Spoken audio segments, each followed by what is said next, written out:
He begged the police to find her, while her lifeless body was already hidden behind the home. On September 12, 2024, in Sandusky, Ohio, 30-year-old Devin O'Brien called police and claimed something unthinkable. His girlfriend's 3-year-old daughter, Charlotte Patterson, had been taken. He said he'd fallen asleep, and when he woke up, she and even the family dog were just gone. But even in that moment, something didn't sit right, because when officers arrived, this didn't feel like a frantic search for a missing child. It felt staged, and that feeling would only get stronger.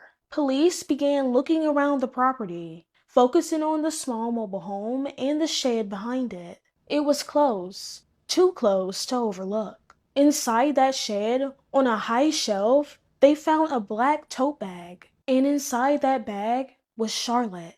A 3-year-old baby hidden and placed somewhere no child should ever be. At that point, the entire story collapsed. Because this was never a kidnapping, it was a cover-up. The autopsy would later reveal the full horror. Charlotte died from strangulation and blunt force trauma, and investigators confirmed something that was even more disturbing: clear evidence of sexual assault. This wasn't panic. This wasn't confusion. This was calculated. And Devin's behavior after, it only made things worse. During questioning, he didn't act like someone desperate to find a missing child. Instead, he started talking about demons and holy wars and strange sensations, almost like he was trying to build a narrative in real time. But detectives weren't buying it. They described his behavior as performative, like he was testing reactions and adjusting his story. Because here's the thing: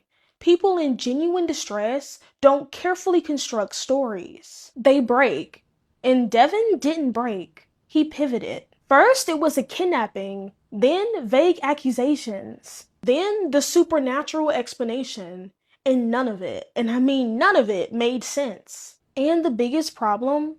The evidence never supported him. Charlotte had been in his sole care. Her body was hidden on a property that he controlled, and the timeline he gave was full of holes. Even more chilling, after his arrest, his own family came forward, revealing a history of violence that painted a much darker picture of who he really was. And according to his sister, there was plenty of signs. In December of 2025, Devin O'Brien pleaded guilty to aggravated murder, avoiding the death penalty, but receiving life in prison without parole. What did you guys think about this case? Leave your thoughts in the comments below.